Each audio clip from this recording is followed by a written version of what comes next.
माली बेज़ाब्तगियों और काम चोरी साबित होने पर LWMC के 2 अफसरान और 15 सुपरवाइजर्स को नौकरी से निकाल दिया गया है। इस पर बात करेंगे डॉन न्यूज़ के नुमाइंदे मोहम्मद तैमूर से। तैमूर, बताइएगा इल्जामात क्या हैं इन पर?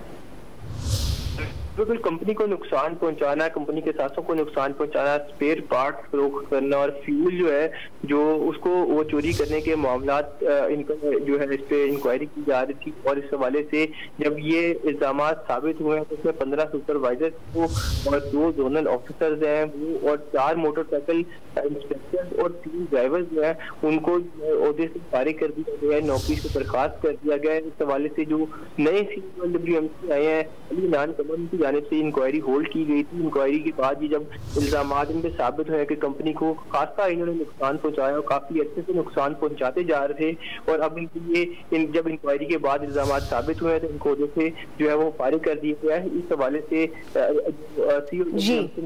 था कि काम चोरी की सूरत जो है वो कबूल नहीं की जाएगी और मजीद जो इस तरह के केसेस हैं उनकी जो इंक्वायरी है वो जल्द अज जल्द जो है निपटाई जाएगी। बहुत शुक्रिया मोहम्मद तैमूर।